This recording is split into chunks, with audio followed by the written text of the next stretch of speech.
Y dice así la palabra del Señor. Dice, ruego, dice el apóstol Pedro, ruego a los ancianos que están entre vosotros, yo anciano también con ellos, y testigo de los padecimientos de Cristo, que soy también participante de la gloria que será revelada, apacentad la grey de Dios que está entre vosotros, cuidando de ella, no por fuerza, sino voluntariamente, no por ganancia deshonesta, sino con ánimo pronto, no como teniendo señorío sobre los que están a vuestro cuidado, sino siendo ejemplo de la grey, y cuando aparezca el príncipe de los pastores, vosotros recibiréis la corona incorruptible de gloria. Versículo 5, igualmente jóvenes, estad sujetos a los ancianos, y todos sumisos unos a otros, revestidos de humildad, porque Dios resiste a los soberbios, y da gracia a los humildes. Aleluya, gloria al Señor. En esta mañana vamos a seguir meditando juntos de manera muy particular, sobre el oficio del anciano o del pastor en la iglesia local. Empezamos a hablar de esto el domingo pasado, y hoy vamos a seguir con ese tema. Nuestro deseo es entender un poquito más cuál es el lugar del pastor en la iglesia local, también cuál es la motivación que debe animarle en su tarea. De eso habla de manera muy particular en estos versículos el apóstol Pedro. Y en tercer lugar, queremos ver cuál es la respuesta que la iglesia le debe a su pastor o a sus pastores en el versículo 5. Cuál es la respuesta que tenemos que tener como iglesia delante de aquellos que Dios ha puesto dentro de la comunidad. Y creo que es un tema importante porque honramos el señorío de Cristo al actuar de manera correcta en esta dinámica de iglesia y ancianos, conforme Cristo mismo lo ha establecido, según vimos el domingo pasado. Pero lo que quiero hacer en esta mañana para empezar, y espero que el Señor nos dé gracia en este asunto, es ver un poquito cuál es el contexto en el cual Pedro está escribiendo esta exhortación a los pastores. Esta carta no cae en un vacío. Algo está ocurriendo en las iglesias de la dispersión a las que Pedro les está escribiendo. Pedro escribe esta epístola aproximadamente entre los años 64 y 68 después de Cristo, a una iglesia que estaba siendo perseguida, una iglesia que vivía bajo el imperio de Nerón, la iglesia de la dispersión. Hoy equivale a lo que es Turquía, la región de Turquía. Habían varias iglesias en aquel lugar, y Pedro le estaba escribiendo a aquellas iglesias. Y lo que yo quiero destacar para empezar este sermón es que Pedro está advirtiendo a pastores a que tomen su lugar en medio a una iglesia sufriente. Pedro le está advirtiendo a los pastores de estas iglesias que ellos tenían que enseñarle a la iglesia a sufrir bien, a permanecer fieles en medio a las más diversas pruebas. Venid conmigo al capítulo 1, versículos 3 al 9. Ahí lo vemos de manera clara. Nos vamos a dar cuenta de que eso es lo que los pastores tenían que hacer. Capítulo 1, versículos 3 al 9.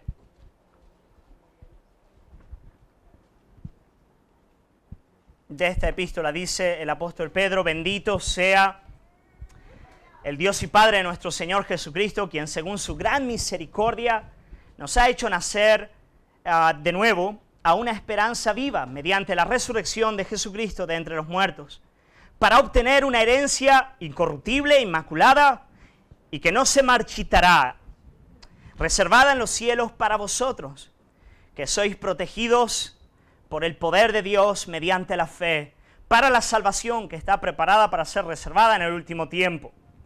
Versículo 6, en lo cual os regocijáis grandemente, aunque ahora, y aquí está, por un poco de tiempo, si es necesario, seáis afligidos con diversas pruebas. Eso es lo que la iglesia estaba viviendo. Estaba siendo afligida con diversas pruebas. ¿Para qué?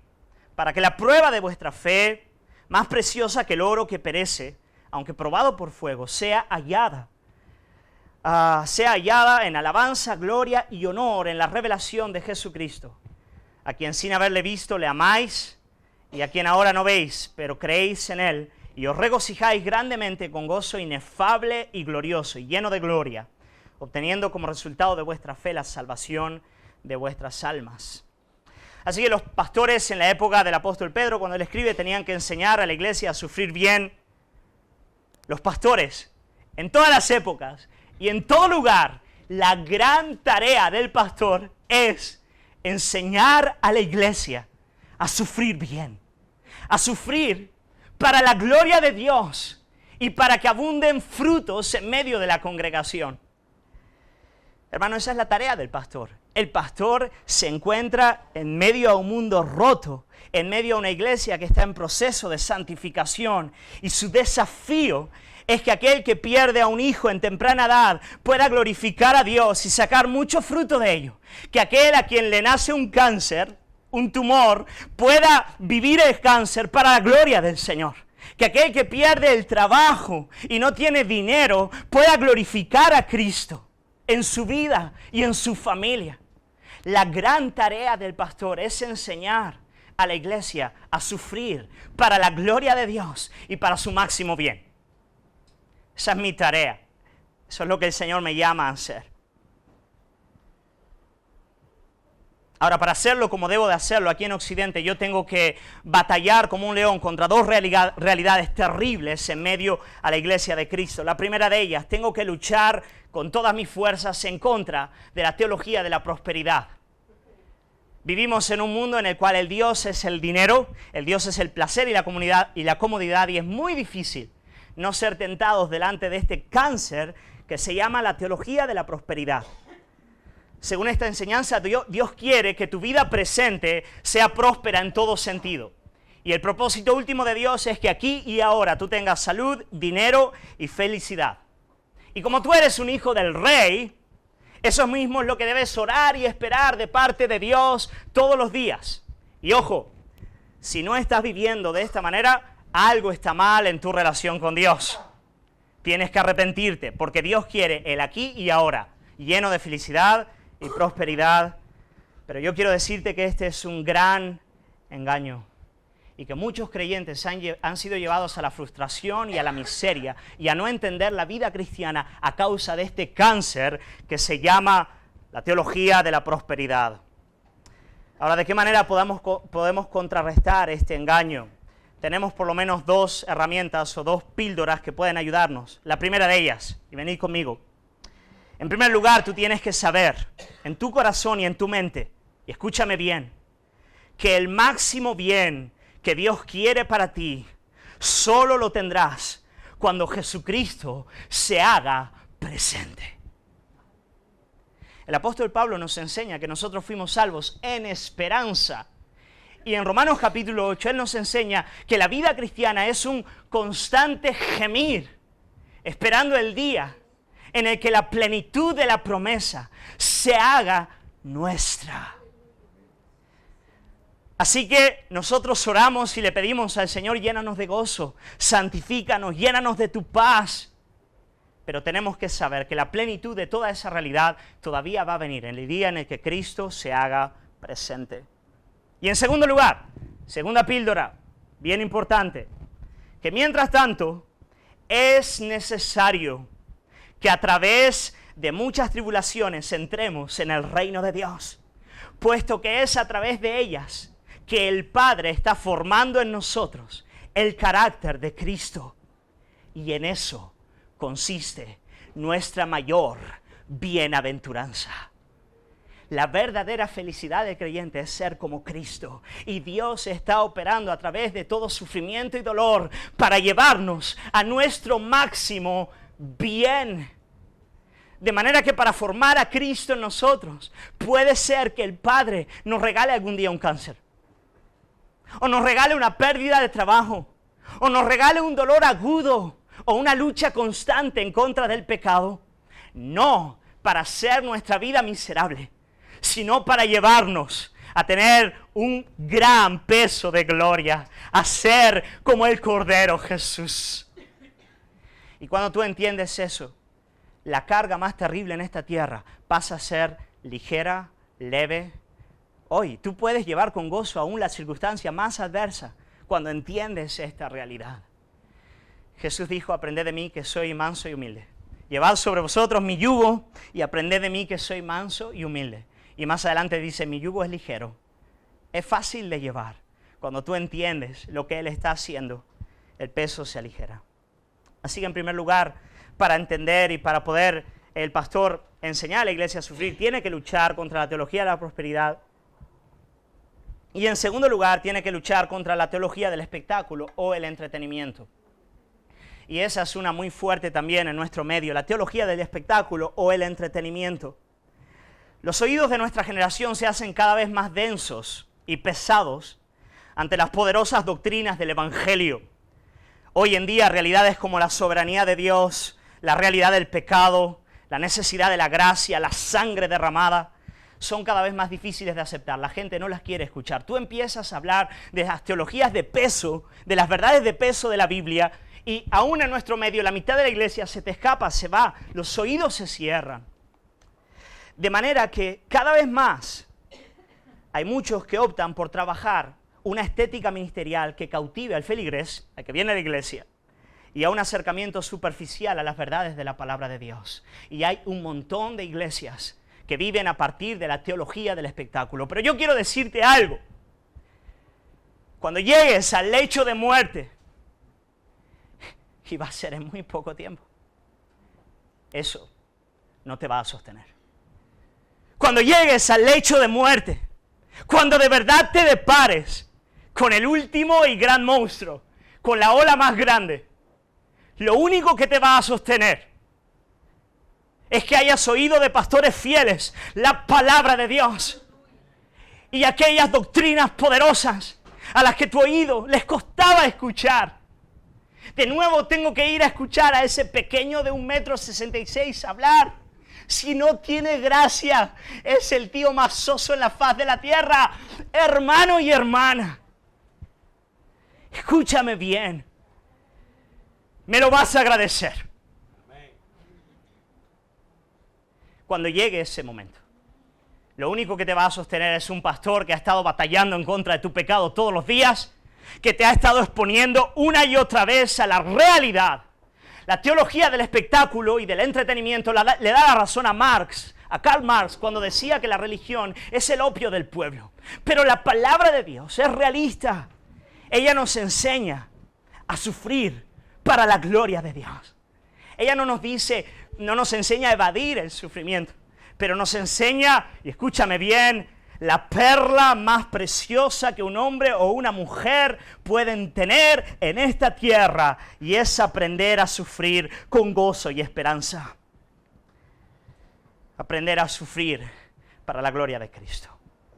Así que Pedro le está escribiendo a pastores que están en medio de eso, hermanos, en medio de eso, y le está diciendo: apacentad la grey de Dios.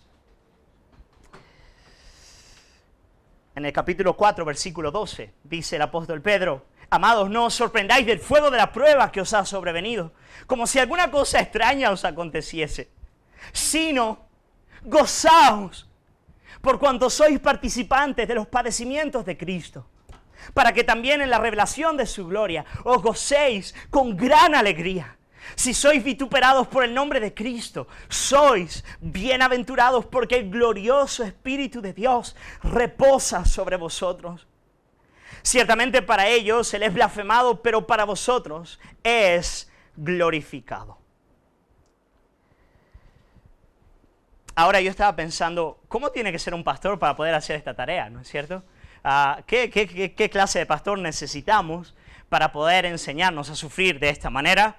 Pues nada, necesitamos un pastor que sea como Pedro, nos enseña en estos 5 versículos, y de manera especial en los 2 primeros versículos, en el cual el apóstol Pedro nos da 3 títulos para referirse al oficio de la pastoral. El pastor tiene que ser 3 cosas. En primer lugar, tiene que ser allá arriba, un anciano.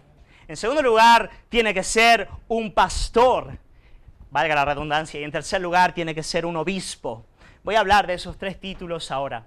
El apóstol Pedro aquí nos va a dar 3 títulos que hacen referencia al oficio del pastor. En primer lugar, el pastor tiene que ser un anciano. ¿Y qué significa eso? Significa que tiene que ser un hombre maduro en la fe, ¿no? Anciano como edad, bueno, ya ahora mismo estaríais diciendo, bueno, bájate de ahí, ¿no? Porque tampoco eres tan anciano. Pero Pero el pastor tiene que ser un hombre maduro, esa es la idea. Un anciano, un presbítero es la palabrita que se usa en el griego, presbítero. Tiene que ser una persona con caudal bíblico, no puede ser un niño en la palabra del Señor, alguien que conozca la Biblia, que cuando la abre no está divagando, él sabe lo que está ahí dentro. Y además tiene que ser un hombre probado en la fe, alguien que tenga heridas en sus espaldas, que haya ya batallado con su pecado, batallado con el diablo, haya pasado alguna medida de sufrimiento para que pueda realizar esa tarea. Tiene que ser un anciano, alguien herido por Dios. El verdadero pastor, hermano, hermana, es un hombre, hablaré de eso después, que cojea. El pastor cojea, ¿vale? Si no cojea, ¿se entiende cojea? Cojea va rengueante, sí, como Jacob. ¿Os acordáis de Jacob cuando lucha y sale cojeando? Al pastor se le tiene que ver la cojera. Yo he visto jóvenes que tienen dones extraordinarios, pero les escuchas y dices, todavía no está cojeando. Tiene que cojear. Es un pedazo de máquina, es un gran predicador, o tiene dones extraordinarios, pero tiene que cojear. Para ser un pastor, tiene que cojear. Tiene que verse la debilidad de Cristo operando en él. Tiene que verse la herida del sufrimiento operando en su vida. El pastor tiene que ser un anciano. En segundo lugar, el pastor tiene que ser un pastor, ¿vale? Aquí lo tenéis, Pedro utiliza la idea de pastor cuando dice apacentad, otra traducción sería pastoread, así que un anciano, presbítero, en segundo lugar, pastor, poimai. El pastor, el título de pastor pues implica que debe ser una persona que enseña, como dijimos el domingo pasado, enseña, guía y guarda y protege. Esa es la idea. Y el tercer título que utiliza aquí el apóstol Pedro es episcopos. La palabrita cuidando, en el griego es episcopos, de donde viene la palabra obispo. El pastor es un anciano, un pastor y un obispo. Obispo es alguien que guarda, que supervisa, que está cuidando de lo que está aconteciendo. El pastor es alguien que cuida lo que ocurre en la iglesia, que está pendiente de lo que está sucediendo en ese lugar. Ahora tú me dices, ¿cuál es la característica de ese hombre según las Escrituras? Pues nada, el apóstol Pablo en Timoteo nos dice que tiene que ser un hombre íntegro de carácter, no puede haber pecado evidente en su vida. En segundo lugar, tiene que ser un hombre que gobierne bien su casa. Y eso es fundamental. Para cualquier obra del ministerio en la iglesia, antes tiene que gobernar bien su casa. Y en tercer lugar, tiene que ser alguien hábil para enseñar. Así que ahí tenéis un anciano, un pastor, un obispo, 3 títulos para referirse a la misma función, a la función pastoral. Ahora voy a divagar, hermanos, pero lo voy a hacer porque creo que es importante. Voy a abrir un paréntesis. En esta iglesia, nosotros somos complementaristas, ¿vale? ¿Y qué significa eso? Significa que creemos que así como Dios instituyó que el hombre fuese cabeza del hogar, también en la iglesia el oficio pastoral concierne a los hombres. Lo digo así de claro, y quiero ser muy honesto y transparente con todos los que estáis aquí. En esta iglesia creemos que el anciano debe de ser un hombre. Ahora me preguntarás, ¿por qué? ¿Acaso el hombre es más digno, más inteligente, más capaz, etcétera y tal? No. En efecto, la mujer y el hombre tienen la misma dignidad, la mujer y el hombre tienen el mismo valor porque han sido creados a imago Dei, a la imagen de Dios. En efecto, muchas mujeres, por no decir la mayoría, tienen mayor capacidad que los hombres, pero Dios ha instituido que los roles sean diferentes. Y desde el principio, Dios ha instituido que el hombre lleve el rol del liderazgo, tanto en el hogar, en el matrimonio, como también en la iglesia. De manera que aquí mi esposa no es pastora, mi madre no es pastora, Dani no es pastora, ni Raquel es pastora. Aquí hay un grupo de pastores o ancianos que tienen esposas que llevan una carga tremenda al ser esposas de los pastores de la congregación. Dicho esto, hermanos, quiero destacar que sí es verdad que hay mujeres que hacen labores pastorales en la congregación. ¿Y a qué me refiero con eso? Hay mujeres que enseñan, hay mujeres que lideran, que están discipulando, hay mujeres que están llevando el liderazgo de varias áreas de la iglesia, y estamos encantados con que así sea, y le pedimos al Señor que levante cada vez más. Pero en la pastoral de la congregación como cuerpo entendemos que que Dios ha establecido al hombre. Así que cuando tú entras a una iglesia, tiene que oler a hombre. Oh. Tiene que notarse que los hombres son hombres en ese lugar, que hay columnas en la congregación, que te va a recibir un hombre que huele a hombre y que ocupa el lugar de hombre en una sociedad afeminada como la nuestra. ¿Me explico? Y tiene que sonar ese sonido grave de los hombres, ¿no? Tiene que sonar, ¿no? Como en una orquesta tienes los instrumentos que tocan grave. En la iglesia tienen que sonar los graves. Y cuando los graves suenan, los agudos se deleitan. Y las mujeres florecen. Y las mujeres se desarrollan y están plenas. Y muestran la belleza de Cristo como el hombre no lo puede hacer. Si no, mirad mi matrimonio. Mi esposa es 10 veces más guapa, más linda, inteligente que yo. Eso es algo observable. ¿Por qué? Porque yo doy la nota grave, hermano. ¡Pum! ¡Pum! ¡Pum! En la iglesia tiene que ser así. Yo oro al Señor para que esta sea una iglesia que sea de esta manera. Y que cuando la gente entre, vea el plan bello que Dios ha creado. En roles distintos, misma dignidad y mismo valor delante del Señor. Amén. Amén. Amén. Bueno, gloria al Señor. Muy bien, vamos a seguir el texto. Ahora volvemos al texto. Y nos preguntamos, ¿cuál es, pastor, la motivación que debe moverte, impulsarte en la tarea que tú realizas?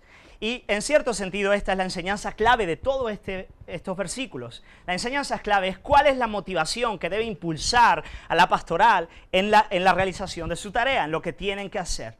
Y el apóstol Pedro, él nos va a hablar de 3 peligros. Él va a ser negativo en este lugar. Él nos va a decir, todo pastor, todo, incluyéndome a mí, todo pastor tiene que enfrentar 3 grandes peligros en la labor pastoral. Y la iglesia lo tiene que saber para discernir, para ver, para orar y confrontar si necesario al pastor. Hay 3 peligros que todo pastor corre. El primero de ellos es hacer su labor, es evadir su labor por temor. Lo vamos a ver en el texto. Es el temor. El primero es el temor. El segundo es la avaricia. Es hacer la obra del ministerio para ganar dinero o para alcanzar su propia comodidad y bienestar. El temor, la avaricia. Y en tercer lugar, él nos va a hablar del poder, del deseo de control e influencia sobre las vidas de las personas. Y Pedro va a decir a los ancianos de la iglesia, tened cuidado, en primer lugar con el temor, en segundo lugar con la avaricia y en tercer lugar con el poder. 3 grandes peligros. El temor, donde lo vemos ahí en la segunda parte del versículo 2, dice, cuidando de ella, no por fuerza, sino voluntariamente. Aquí cuando él dice no por fuerza, cuando Pedro dice no por fuerza, él está diciendo no por obligación. No hagáis vuestra tarea por obligación, que no os tengan que empujar a hacer la labor pastoral, sino que lo podáis hacer con ganas, con buen ánimo, con buena voluntad. No obligados, sino de buena voluntad. Ahora, lo más probable es que los pastores estuviesen temiendo a causa de las circunstancias que la iglesia estaba viviendo. Y es posible que inclusive estuviesen luchando con temor de hombres y que todo eso les privase de ocupar el lugar que tenían que tener. Y hermanos, es tan fácil en la pastoral dedicarse a tonterías y no hacer lo que tienes que hacer. Y hay, le voy a decir con respeto, tanta tentación para el pastor para quedarse jugando con cositas y no encarar la realidad, encarar el pecado, el consejo bíblico y hacer su labor de evangelista. Porque la presión es tan fuerte que el pastor se ve muchas veces inhibido por temor de tomar su lugar. Hermanos, no hay nada peor que las horas anteriores de tener que confrontar a alguna persona con su pecado. A mí me duelen todas las tripas, hermano. Uso el servicio, me tiemblan las manos. También depende de quién y quién, hay gente y gente. Hay gente que es más fácil, hay gente que es más difícil. Pero hermanos, el pastor tiene que ocupar su lugar. Y aquí Pedro le dice a los pastores, no obligados, que no os tengan que empujar, sino que podáis voluntariamente tomar vuestro lugar. A veces yo he sentido tanto miedo que algún hermano me ha dicho, dime, pastor. Y yo, bueno, voy, dime, ¿qué tienes que decirme? No rodees, ve al grano. Y qué importante es que el pastor venza el temor. En segundo lugar, tenemos el problema de la avaricia, el deseo de enriquecer en el ministerio. Evidentemente el pastor es digno de su salario y la iglesia, cuando puede, provee al pastor para que él pueda desarrollar esa tarea, y eso es algo bíblico. Pero algo muy diferente es que el pastor entre al ministerio como un medio de vida para ganarse el pan.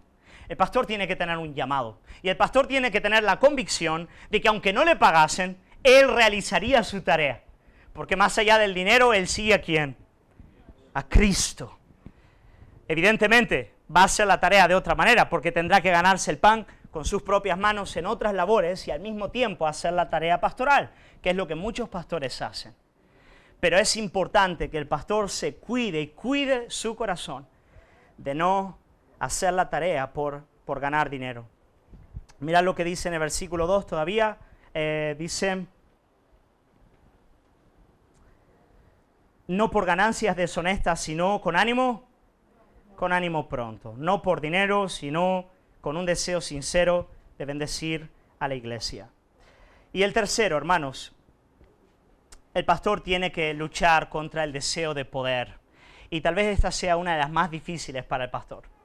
Hay una tentación brutal en la obra del ministerio de enseñorearse de aquellos a los que el pastor preside. Hermanos, si el pastor tiene que estar el tiempo entero rompiéndose la cerviz todos los días para no tomar control sobre la vida de las personas, porque a veces inclusive con deseos nobles, pero de maneras incorrectas. A veces el pastor ve lo que está ocurriendo y le dan ganas de ir y abrirle la cabeza a la persona y cambia, ¿no? Y eso no funciona, ni es el llamado del pastor. Querida iglesia, la única autoridad que el pastor tiene es la autoridad espiritual que se rige a la palabra de Dios. No hay más autoridad que esa. Lo único que el pastor puede hacer en tu vida es venir y darte el consejo bíblico.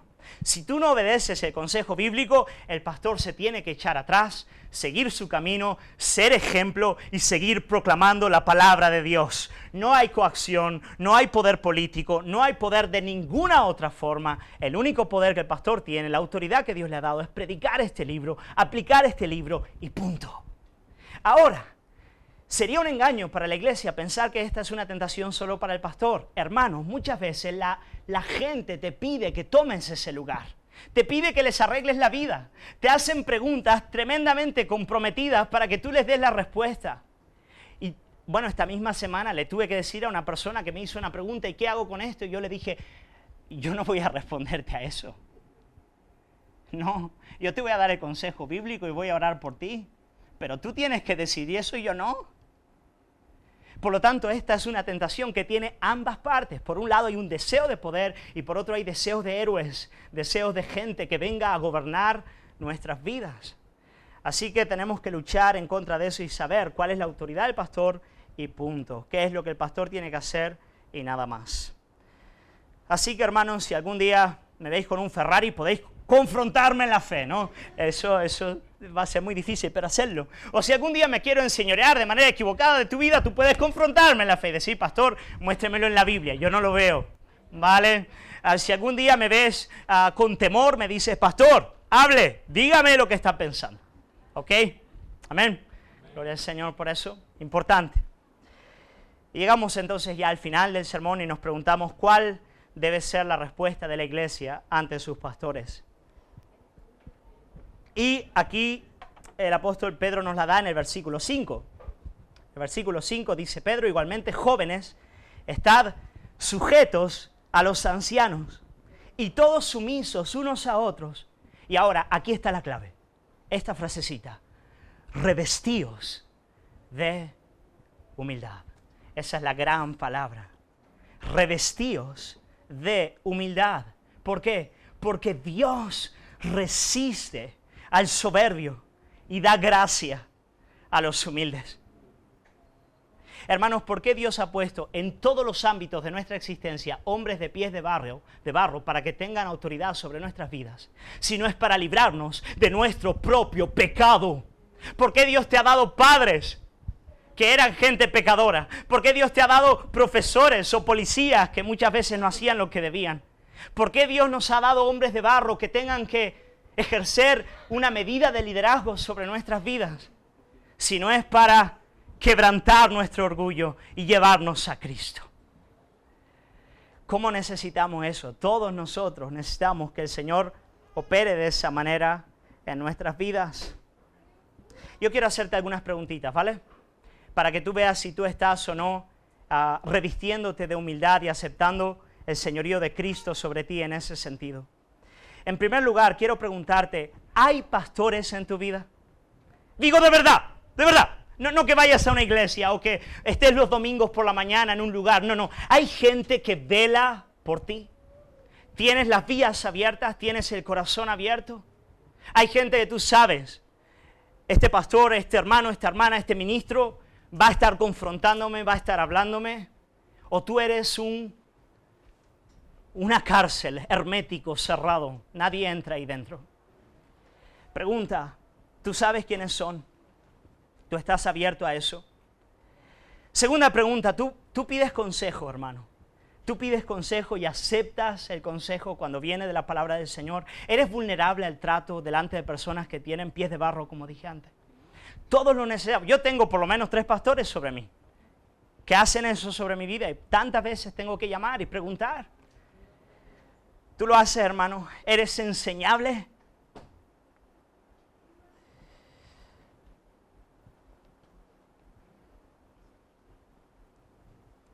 Qué importante es preguntarse eso. Qué importante es tener ese corazón. Tú me dirás, Pedro, ¿por qué esto es tan importante? Yo quiero decirte algo, si tú no tienes eso sobre tu vida, Cristo no señorea sobre ti. Porque el Señor Jesús ha establecido esta dinámica, porque Él lo hace de esa manera. Si tú me preguntas cómo Cristo señorea, cómo Él gobierna, cómo Él rige, cómo Él corrige, Él ha ordenado que el cuerpo funcione de esta manera. Evidentemente, no lo puedes hacer en cualquier lugar, de cualquier manera. Hay pastores charlatanes a los que no deberías abrirte bajo ningún concepto. Pero hermanos, esa bendito sea el Señor, no es toda la realidad. Y debes estar en un lugar en el cual puedas vivir esta dinámica. Lo necesitas, lo necesito. Bien importante. Pero yo estaba preguntándome, Señor, ¿cómo podemos nosotros obedecer a esto? Quiero decir, ¿cómo puede un pastor pastorear con una buena motivación, sin moverse por temor o por avaricia o por poder? ¿Cómo puede la iglesia, siendo todos tan rebeldes como somos, aceptar esta clase de autoridad? ¿Cómo es posible que eso sea así? ¿Cómo podemos responder a este llamado que tú nos haces? Y entonces al meditar en esto, hermanos, me vino a la mente y estaba pensando en el hombre que escribió esta carta. El hombre que escribió esta carta en el momento clave, en el momento en el que su pastor más lo necesitaba. Y no era cualquier pastor el que él conocía al príncipe de los pastores y caminaba con él. Pero en el momento clave, hermanos, cuando ese pastor más lo necesitaba y cuando iba a hacer su obra, ese hombre fue un orgulloso, un cobarde y un rebelde. Y cuando Jesús le advirtió a Pedro, Pedro, tú me vas a traicionar. Pedro le dijo al Señor, Señor, todos te pueden dejar, todos te pueden abandonar, pero yo, le dijo, jamás lo haré. Otros son rebeldes, yo no. ¿No? Tal vez alguno estaba pensando en todo este sermón de esta manera, ¿no? Qué buen sermón para fulano de tal, ¿no? Para mengano. Los demás lo pueden tener ese corazón, pero yo no, decía Pedro. Yo soy el que voy a ir contigo hasta el final. Jesús le dijo, mira, Pedro, antes que cante el gallo me habrás negado 3 veces. Y cuando llegó el momento en que el príncipe de los pastores iba a culminar su obra, Pedro, de la manera más vergonzosa y descarada, le negó hasta con juramento 3 veces. Qué peor actitud que esa con un pastor, ¿no es cierto? Pero Jesús culminó su obra en la cruz. Fue a morir por Pedro. Le miró, yo creo que con ojos llenos de compasión. Cuando el Señor le mira, él se echa a llorar. Jesús sigue su camino solo, porque él tenía que ir solo. Todos le abandonan. Y va a la cruz a morir por gente rebelde que no acepta la autoridad, que aborrece cualquier forma de autoridad, la de Dios, la de papá, mamá, la del presidente, del pastor y del que sea.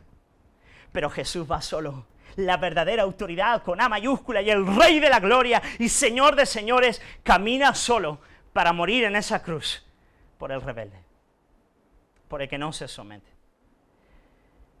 Y cuando resucita al tercer día, Él va a tener un encuentro con Pedro. ¿Os acordáis? Al lado del mar de Galilea. Pedro estaba completamente desolado y se va a pescar, lo que él hacía siempre. Y pasa una noche entera sin pescar nada. Y por la mañana, cuando sale el sol, ellos ven a un hombre caminando en la orilla del mar. Y este hombre les pregunta, ¿y habéis pescado? Y ellos dicen, nada. Y él les dice, ¿por qué no echáis la red hacia el otro lado? Y claro, en ese momento Juan se acuerda de quién les había dicho eso ya una vez, cuando recién les habían conocido. Y echa la red y todos los peces saltan felices a la red. Y entonces cuando llegan a la orilla del mar, Jesús ya había preparado un desayuno y les había puesto un pan, un pescado en la brasa. Y come con ellos. Y después de haber desayunado, Él tiene tratos con Pedro. Y va a hablar con Pedro. Y entonces le dice a Pedro, Pedro, ¿tú me amas más que estos? ¿Sabéis lo que Pedro había dicho, no? Todos te pueden abandonar, yo jamás. Y ahora Jesús va y le dice, Pedro, ¿tú me amas más que estos? Y claro, cuando Jesús usa la palabra amar, ahí es la palabrita ágape. Es el amor grande, superlativo, el amor de Dios, el mayor amor. ¿Tú me amas con amor ágape, Pedro? Y Pedro le dice a Jesús ahora, bueno, tú sabes que yo te fileo. Fileo es aprecio. Tú sabes que yo te aprecio. Uy, qué cambio, ¿no? Ostras, este hombre que iba a ir hasta el final, ahora Jesús le dice, tú me amas con amor ágape. Señor, tú sabes que yo te fileo. Y Jesús le dice, apacienta mis ovejas. Apacienta mis ovejas. Y 3 veces ocurre lo mismo. Y Jesús le pregunta la segunda vez, ¿tú me ágape, Pedro? ¿Tú me amas con amor ágape? Y Pedro le dice, Señor, tú sabes que yo te fileo. Lo mío es justo, yo te aprecio. Y Jesús le dice, apacienta mis ovejas. Y en tercer lugar, Jesús le dice, Pedro, tú me fileas, tú me amas, tú me aprecias, ¿no es verdad? O sea, Jesús va entonces al nivel de Pedro y Pedro se entristece y le dice, Señor, tú conoces todas las cosas, tú sabes que yo te aprecio. Y Jesús le dice, ahora tú estás apto para apacentar mis ovejas. Ahora te das cuenta de la profundidad y gravedad de tu pecado. Ahora te das cuenta que no eres más que nadie. Pero que mi amor por ti es lo que importa. Que mi gracia es la que te lleva hasta el final. Que no se trata de mí, de ti, sino de mí. Y eso es lo que Él le dice. Y ahora que este hombre está roto, que se da cuenta que no es más que nadie, que se da cuenta que está a la par que todo el mundo, entonces Él está preparado para ministrar, está preparado para pastorear. Hermanos, cuando yo veo esa historia me doy cuenta de que nosotros solamente podemos aceptar la autoridad de nuestras vidas cuando apreciamos el enorme amor de Cristo. Cuando nos damos cuenta de que la autoridad con A mayúscula fue a morir en la cruz a nuestro favor. Y cuando nos damos cuenta de eso, entonces podemos decirle, amén, Señor. Amén, amén. El apóstol Pedro tuvo que conocer la profundidad de su pecado y la suficiencia de la gracia de Jesucristo. El corazón del cristiano se somete a Dios y a todas sus disposiciones, toda autoridad, solamente cuando es cautivado por el Rey. La autoridad con A mayúscula que murió por él en la cruz. Así que yo quiero animarte, hermano, a mirar a Cristo, a revestirte de humildad y de aceptar con gozo las distintas formas de autoridad que Él ha establecido en tu vida. Señor, queremos alabarte, queremos agradecerte, Señor, por haber puesto de manera tan bonita en nuestras vidas hombres y mujeres que desde el principio, empezando por nuestros padres, han ejercido ese señorío que es tuyo en realidad, Cristo. A veces lo han hecho de manera excelente, a veces de manera muy terrible, pero de todos modos vemos en cada una de esas autoridades, en nuestros padres, en nuestros maestros, en la policía, en los gobernantes, en los pastores que tú has puesto en tu iglesia, no podemos ver otra cosa que la gracia de aquella gran autoridad que murió para librarnos del cáncer, del orgullo y la muerte. Tal vez hay gente en este lugar que todavía es soberbia y tú estás resistiendo. yo quiero pedirte que tú las lleves al Cordero Jesús. Quiero pedirte que en ese lugar la soberbia dé lugar a la humildad. Quiero pedirte que haya un quebranto profundo en el corazón, para bien del hombre y la gloria del Rey. Señor, yo quiero pedirte en esta iglesia que eso sea visible, una honra a toda forma de autoridad que tú has establecido, que se vea eso en nuestras vidas, Señor, de manera que sea un espectáculo para un mundo rebelde, el ver, Señor, que tú das gracia al humilde, que al ver la gracia en este lugar, este mundo pueda saber que tu plan es perfecto, que tú eres precioso y digno de toda gloria, honra y loor. En el nombre de Jesús oramos.